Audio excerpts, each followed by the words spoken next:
যে সৎ হয় নিন্দা তার কোনো অনিষ্ট করতে পারে না। প্রেমকে প্রার্থনা করো আর হিংসাকে পুরো পরিহার করো। জগৎ তোমার দিকে অকৃষ্ট হবেই হবে। তুমি মানুষ হিসেবে কেমন সেটা অন্যের কাছে প্রকাশ করতে যেও না, শুধু সততার বীজ বপন করে যাও। সময় সব প্রকাশ হয়ে যাবে। নিন্দা করতে গেলেও বাইরে থেকে করা যায়, কিন্তু বিচার করতে গেলে ভিতরে প্রবেশ করতে হয়।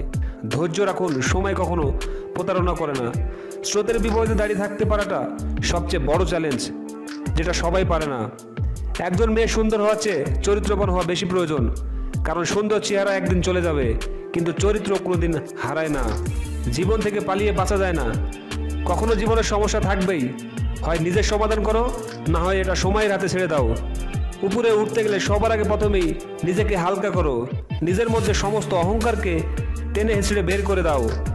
একজন অসৎ বন্ধুর চেয়ে বিষধর সাপ অনেক ভালো, কারণ সাপটি একবার দংশন করে আর অসৎ বন্ধু বারবার দংশন করে। অতি সৌন্দর্যের জন্য সীতা হরণ হয়েছিল, অতি গৌরবের জন্য রাবণের পতন হয়েছিল, অতি দানবী হওয়ার জন্য বালিকে পাতালে যেতে হয়েছিল।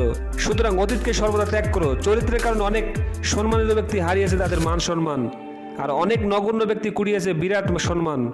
তবে সর্বদা চরিত্রকে ঠিক রাখুন। আবেগ হলো মোমবাতির মতো, যা কিছুক্ষণ পর নিভে যায়, আর বিবেক হলো সূর্য, যা কখনো নিভে যায় না। জীবনের রাস্তা কখনো শেষ হয় না, একটা বন্ধ হয়ে গেলে আরেকটি তৈরি হয়ে যায়, এটাই বাস্তব। অন্যের কাছে সম্মান পেতে গেলে আপনাকে আগে তাদেরকে সম্মান দিতে হবে। আপনি নিজে যাকে সম্মান করবেন না, তার কাছে আপনিও সম্মান পাওয়ার আশা করতে পারেন না। যারা আপনাকে সম্মান করে তাদেরকে সম্মান করুন, যারা আপনাকে সম্মান করে না তাদেরকেও সম্মান করুন। তবুও কখনো মন্দ আচরণকে একদম প্রশ্রয় দেবেন না। সব থেকে ধনী সম্পদ হলো জ্ঞান সম্পদ, সব থেকে শক্তিশালী অস্ত্র হলো ধৈর্য, শ্রেষ্ঠ নিরাপত্তা হচ্ছে বিশ্বাস, সব থেকে কঠোর কাজ হচ্ছে হাসি, এবং আশ্চর্যভাবে সব কিছুই বিনামূল্যে পাওয়া যায়। মানুষ বড়লোক হলেও ভুলে যায় সেও একদিন গরিব ছিল। আমি কিছু মানুষকে লাগিয়ে রেখেছি আমার পিছনে কথা বলার জন্য, বেতন এক পয়সাও দেয় না, কিন্তু কাজ ওরা খুব ভালোভাবেই করে। এজন্যই আমি ওদেরকে একটা সময় গিয়ে মেডেল দেব।